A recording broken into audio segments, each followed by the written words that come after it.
월스트리트 저널 기사를 보니까 인도 경제 성장률이 이제 6.3%까지 떨어진다 이렇게 얘기를. 떨어지는 게 6.3%니까 워낙 고성장 국가인 거는 맞는 것 같기는 한데요. 예. 저 기사를 또 어떻게 봐야 될까요? 우선은 지금 여러 예측치들이 있고 네. 아시다시피 굉장히 많은 기관들이 우선 예측은 질러놓고 이렇게 네, 그렇죠. 고쳐가죠. 예측치죠. 말 그대로 예측치죠. 네. 예. 그런데 지금 무디스가 한 최근 예측치가 7% 정도예요. 네. 성장률이. 그 전께 7.7이었다가 네. 이제 낮춘 건데요. 인도가 지금 버티고 있는 굉장히 큰 수입원이 뭐냐? 그러면 사실은 FDI입니다. 외국인 직접 투자. 네. 이 액수가 엄청나게 늘어갑니다. 그러니까 방금 말씀하셨잖아요. 인도 시장에서 뭐를 팔겠다고 그러면 거기에 지어서 생산을 해야 된다. 네. 그러니까 그런 상황에 대비해서 한국 기업들도 일찍 진출한 기업들이 이미 다 있죠. 자, 그래서 21년, 22년 회계년 기준으로 835억 7천만 불이 지금 유입이 됐어요. 1회계년도에 네. 직접 투자가 이게 20년간 20배가 늘어난 겁니다. 네. 그러니까 무슨 말이냐면 무역 적자, 수출에서 계속 적자를 본단 말이에요. 한국하고 세파 관계에 있다는 건 아시죠? 인도가. 네. 근데 이제 세파를 다시 이제 재협정을 해야 될 거 아니에요. 개정을 해야 되는데 인도에서 계속 요구하는 게 그겁니다. 대한 무역 적자를 줄여라. 네. 줄여달라. 네. 뭐 한국이 옛날에 일본에 요구했던 거랑 똑같은 거예요. 네. 그러면 한국에서 하는 말은 딱 이겁니다. 아니 뭘 사줄게. 그러니까 인도산을 뭘 사올 수 있을까요? 라고 대부될 것 같아요. 뭘 파시겠어요? 라고 그렇죠. 대물을 것 같아요. 그렇죠. 네. 그게 그래서 이제 실무자들은 정말 힘듭니다. 그 니고시에이션을 네. 다시 해야 되니까 정말 터프한데요. 그런데 이제 이거는 그냥 여담으로 말씀드릴게요. 이렇게 FDI 액수가 늘어나는데 최대로 투자가 되는 지역이 뭐 델리나 이쪽 지역이라고 생각하실지 모르겠지만 남쪽입니다. 남부 까르나타카. 인도 남부요? 예, 인도는 남북 격차가 굉장히 큽니다. 그러니까 정치적 주도권과 문화적 주도권은 북부에서 갖고 있고요. 네. 이쪽에서 남부를 소위 말해서 야만인처럼 무시합니다. 인종도 약간 다르고요. 근데 남부가 사실은 부자입니다. 그리고 사회적으로도 안정돼 있고 현대차도 남부에 가 있습니다. 예. 이유가 있는 거예요. 까르나타카가 최대로 FDI가 큰 주였습니다. 남쪽에 있습니다. 그러니까 남부 사람들은 이렇게 생각하는 거죠. 저 알거지들은 왜 잘난 척하고 갑질을 하지? 그 정치적인 텐션이 이태리 못지 않습니다. 이태리 남북 문제는 아실 거고. 자, 그리고 여담으로 하나 더 말씀드리면 이렇게 많은 외국인 직접 투자가 들어올 때 컴퓨터 소프트웨어하고 하드웨어 섹터가 제일 많이 들어왔습니다. 25%. IT 쪽이 아무래도 투자가 많긴 하네요. 그 투자가 그러니까 다시 말해서 또 제조업 투자가 아닌 거죠. 아까 처음에 말씀하셨던 예. 그런 쪽의 투자. BPM 투자. 네. IT 섹터 투자. 네. 그러니까 이야기가 이제 또 다른 거죠. 네. 오케이. 그러면 이런 상황에서 투자를 해주는 사람들을 보면 자 1번이 싱가포르예요. 2번이 미국입니다. 그러니까 싱가포르는 국제자본이 싱가포르를 통해서 올 텐데요. 어차피 싱가포르는 그렇게 해서 먹고 사니까. 그리고 그런 면에서 우리가 싱가포르를 배워야 됩니다.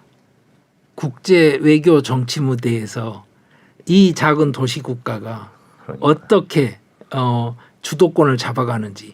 FDI의 최대 소스가 정확 공식적으로는 싱가포르입니다. 예. 그리고 세 번째가 모리셔스니까 뭔지 아시겠죠? 세금 문제죠. 모리셔스 돈이 인도로 온다 그러면 그다음에가 네덜란드, 스위스 뭐 이래서 약간 그 소위 말해서 이제 인터내셔널 캐시플로우에 들어가 있는 나라들인데요. 이런 상황이 지금까지 벌어지고 있는데 질문은 이런 겁니다. 외국인이 투자를 안 해줄 때도 경쟁력 있게 산업이 굴러가야 되지 않습니까? 아니 미래를 보고 투자를 하는 건 좋은데 아니 제가 늙어 죽을 때까지 계속 미래만 보고 있다가 죽는 건 의미가 없지 그렇죠. 않습니까? 이 질문에 인도가 이제 대답을 해야 되는 시간이 점점 다가오는 겁니다. 그래서 인도가 이제 그 일정 정도의 승부수를 던진 거죠. 그 승부수가 바로 이번에 했던 그 IPEF, 미국 주도 IPEF 같은데 이제 들어가고 하면서 인도 태평양 경제 프레임워크. 예, 그 그렇죠. 말씀이시죠. 예, 모디가 직접 일본까지 날아갔지 않습니까? 네. 그리고 출범장에서 직접 같이 했지 않습니까? 사람들이 놀랐습니다, 사실. 인도가 그리고 이렇게 적극적으로 나오는 거에 대해서. 예, 그리고 바이든의 능력에 대해서 이제 사람들이 약간 놀랐고 인도가 이럴 수가 있나 싶기도 했고 그랬습니다. 그런데 인도는 나름의 판단이 있어서 한 거고요. 그러니까 인도의 판단을 전문가적 입장에서 말씀드리자면 이렇게 말씀드릴게요. 인구 장점이란 게 있지 않습니까? 네, 인구 그렇죠. 구조에서 오는 장점. 인구 장점이 인도에 30년간 보장돼 있습니다. 지금. 그 말은 30년간 인구가 유리한 위치에 서 있다는, 인도가 유리한 위치에 서 있다는 말이기도 한데 뒤집으면 무슨 말이죠? 30년 지나고 나면 미래를 향한 투자는 더 이상 미래가 아닌 거죠. 내가 그간 투자했으니까 답을 달라는 고지서가 날아오겠죠. 그러니까 최장 30년 안에 그 고지서에 대한 답을 줘야 되는 겁니다. 그 상황에서 이제 인도도 제조업 기반 문제를 해결을 안 할 수가 없죠.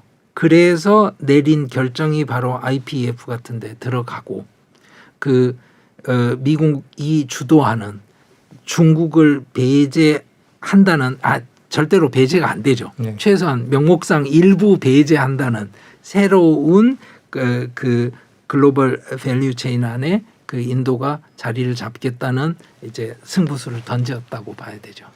그 아까 이 기사를 하나 보여드렸는데 예. 하나 또 보여드리면요. 윈도가 그런 식으로 지금 또 말씀해 주신 예. 것도 있으니까 그래서 인구도 많고 그렇게 정부가 최근에 정책 적극적으로 나서면서 경제를 키워서 결국에는 독일과 일본을 넘어서서 세계 3위 경제 대국으로 갈 수도 있다라는 식의 CNBC 기사도 하나 저희가 준비를 했는데 이게 제목인데요. 2030년까지라고 돼 있네요. 세 번째로 강한 나라가 될 수 있다. 큰 나라가 되고 이 전망에 대해서는 어떻게? 저는 규모 자체를 봤을 때는 충분히 가능하다고 생각을 합니다. 여러 그 통계치마다 약간의 베리에이션은 있는데요. 네.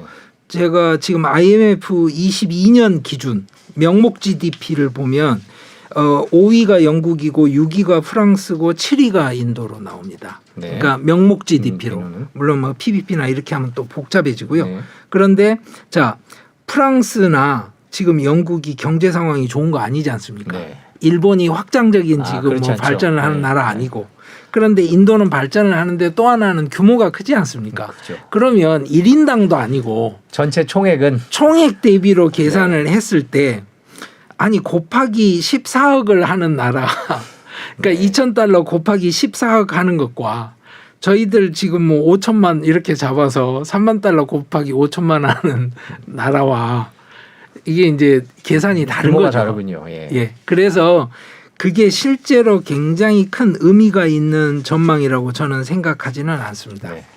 근데 저게 이제 기사화되고 사람들이 자꾸 소비를 하게 되는 굉장히 큰 이유는 인도가 해야 되는 정치적인 짐이 있습니다. 네네. 무슨 이야기냐면 자본주의적 발전 경로를 성공적으로 가고 있다는 것을 국내적으로 그리고 국외적으로 각인을 시켜야 합니다. 그 각인하는 걸 못 해내면 지금 말씀드렸잖아요. FDI가 줄어든다거나 투자했던 돈이 빠져나갈 수도 있는 거 희망을 그럼요. 보여야 되니까요. 그럼요. 그렇죠. 당연하죠. 근데 투자는 아시지 않습니까? 자전거랑 똑같은 겁니다. 투자가 투자를 그래서 물어주지 밟아줘야지. 않으면 넘어집니다. 그래서 모르겠습니다. 그 방송 일정이 어떻게 되는지 아니요, 괜찮습니다. 몰라서. 시간은 괜찮습니다. 예, 그러면 제가 그냥 이거는 아주 개인적인 사견이라는 걸 전제로 네. 그냥 다른 이야기를 하나 드릴까 해요. 그 지금까지 뭐 이렇게 공개적으로 말씀드린 적은 없는데 인도를 제가 만약에 경영을 한다고 생각을 해보죠. 예를 들어서 네. 제가 네. CEO처럼 네. 아니 이 나라가 계속 굴러가게 만들려면 뭘 해야 되지라고 고민을 하면 제가 생각하는 첫째는 뭐냐면 투자 가능한 유동액을 늘려야 됩니다. 그런데 인도 사람들은 현물 저축을 하거든요. 네. 금을 사거나 네. 현찰을 침대에 쌓아둡니다. 네. 예, 은행을 믿으면 안 되죠. 그래서 저신뢰 사회입니다. 그러니까 국가 재정도 적자인데 M2 자체가 그 속도가 안 나는 거예요. 통화가 돈이 잘 안 도는군요. 예, 구조적으로. 네네. 아니 그러니까 그걸 가지고 정치적인 쇼는 할 수 있습니다. 구좌가 없는 사람도 페이를 가지고 스마트폰으로 IT 기술을 이용해서 이렇게 페이를 해. 그러니까 이건 새로운 경제 질서야. 이런 말을 하면 아 좋죠. 박수치고 선거에는 이길 수 있어요. 그런데 제가 그 뭐 땡땡땡 페이에서 제 아파트 모기지 담보대출 해주나요? 안 해주죠. 아니 아파트 모기지 담보대출이 안 일어나는데 어떻게 그 다음에 뭐가 M2가 뭐 막 늘어나서 안 되죠. 네. 그러면 뭐 건설사들이 그 무슨 몇십 층짜리 아파트 짓고 재건축 그래서 페이로 되나요? 이런 이야기에 빠지는 거는 저는 사실은 본질을 못 보고 있다고 생각합니다. 그리고 또 하나 그 은행 구좌를 가진 사람 인구 비중이 굉장히 적고요. 그 노력을 식민 시기부터 했습니다. 인도는 안 돼요. 잘 안 됩니다. 그러면 자 제가 만약에 인도를 경영한다고 하면 어떻게 하면 이 유용 가능한 투자 가능한 금액을 늘려서 이게 눈덩이처럼 굴러가게 만들 거냐. 저는 길이 하나라고 생각합니다. 부동산 버블을 만들 거라고 생각합니다. 이건 사견입니다. 예. 네, 말씀드리지만 그렇다고 그래서 뭐 한국 사람들이 인도 가서 부동산 투자하자 이런 거 아닙니다. 왜냐 부동산 투자 외국인한테는 허가가 돼 있지 않습니다. 법인 단위고 생산 시설이고 이럴 때 이제 가능하고요. 외국인은 안 됩니다. 어쨌거나 그런데 여기에 또 문제가 있어요. 어떤 문제가 있냐면 자 중국도 그렇게 했단 말입니다. 부동산 버블을 만들어서 경제 성장했어요. 지금은 이제 거기에 대한 청구서가 날아와서 골치 아픈 상황이지만 아니 우선은 먹어야죠. 배불리 먹고 그 다음에 청구서를 고민을 해야지. 청구서 올지 모르니까 굶자 이건 답이 아니죠. 네. 자 오케이. 그러면 인도는 부동산 버블을 중국처럼 만들 수 있냐? 못하죠. 왜 못합니까? 공산주의 나라가 아니에요. 사회주의 나라가 아니란 말이에요. 구석구석마다 다 소유주가 있고 그 토지 소유주들이 30년씩 대법원까지 소송을 한단 말이에요. 그거 그렇게 쉽게 해결이 안 됩니다. 그러면 이걸 어떻게든 굴려야 될 거 아닙니까? 그래서 인도 정부에서 하는 국제과제로 굉장히 큰 것 중에 하나가 100대 스마트 시티를 만든다. 스마트 시티. 예. 그림 좋잖아요. 막. 아니 우마차가 같이 굴러다니고 차도도 없는데 그런 데다가 신호등을 세워서 IT 기술을 이용해서 빨간불 파란불을 잘 조절하면 플로우가 빨라집니까? 아니 소가 거기서 노점상 하는 할머니 그 음식들 뺏어 먹고 이러는 데인데 그 어처구니 없잖아요. 네. 아니 한국에선 지금 앰뷸런스가 지나가면 자동으로 지금 그 신호등 제어되는 걸 도입한 지자체들이 여럿 있습니다. 스마트시티 무슨 이야기겠어요? 바로 지역 단위 개발 전략을 쓰기 시작을 한 겁니다. 그리고 또 하나 미래를 그럴듯하게 그려서 뭐라고 그랬냐면 외국인 투자해라 이렇게 된 거예요. 그런데 중요한 건 뭐예요? 투자는 제가 환수를 해야 될 거 아닙니까? 투자금을. 근데 환수할 보장이 안 되면 아무도 투자 안 합니다. 그래서 소위 말해서 외국인 투자를 유치하겠다는 계획은 완전히 거의 그냥 완전 실패했다고 이야기하는 게 맞습니다. 그러니까 처음 계획은 외국인 투자를 유치해서 스마트 시티를 만든다는 거였는데 외국인 투자는 안 들어왔어요. 하지만 하고 있습니다. 했고 일부는. 스마트 시티를 왜 만드느냐. 그러면 이런 거죠. 첫째는 지금 경제 상황이 나아지면서 기존의 생활 공간에 대한 불만이 쌓여간단 말입니다. 깨끗한 데 살고 싶고 뭔가 좀 제대로 된 환경에서 살고 싶은 신흥 중산층들을 만족시켜 줘야 되고요. 둘째는 뭐냐? 스마트시티의 이면에 뭐가 있냐? 딱 하나요. 과금이 가능합니다. 스마트시티는. 자, 길거리에 그냥 세우면 스마트시티가 아닌데요. 카메라가 다 있고 아이덴티파이가 돼서 제 자리에 딱 가서 세우고 제 스마트폰으로 거기 비어 있으니까 세우세요. 이렇게 오면 그게 스마트 하잖아요. 스마트하니까 돈 내야죠. 그렇죠? 그러니까 캐시플로우가 만들어집니다. 자, 이게 인도 국가 전략인 거예요. 그리고 또 하나 잊으면 안 되는 게 단지 과금이 가능한 도시를 만든다는 게 아니라 생활 공간을 재편한다는 거예요. 자본주의적으로. 그 말은 무슨 말이냐면 내가 같이 뛰지 않으면 넘어진다는 걸 모든 도시 생활인들에게 같이 각인을 시키는 겁니다. 아니 한번 생각해 보십시오. 서울이 폭발적으로 성장하고 강남에서 부동산 가격이 뛸 때 한국 사람들이 다 같이 했거든요. 단 몇 푼만 있어도 뭐라도 사서. 그리고 그게 일정 정도 뭐 나눠 먹기 논리도 있었고 물론 이제 그 챙겨 먹은 사람들이 따로 있긴 합니다만 어쨌거나 그래서 같이 뛴다는 논리를 만들어내면 뭐가 되냐면 바로 우리가 지금까지 알고 있는 인도의 전통 사회적인 그러니까 소위 말해서 뭐 이제 나쁜 말로 하자면 낙후된 옛날 그 무슨 사회적인 관습 이런 게 의미가 없어지는 거죠. 그거를 철폐시켜내는데 강력한 카드가 됩니다. 생활 공간은 사람들을 지배하거든요. 설명할 필요가 없어요. 생활이 그렇게 되기 때문에. 이 전략을 지금 인도에서 쓰기 시작했다고 생각을 하고 제 판단은 인도가 장기적으로 부동산 버블 상황으로 들어갈 거다라고 생각을 합니다.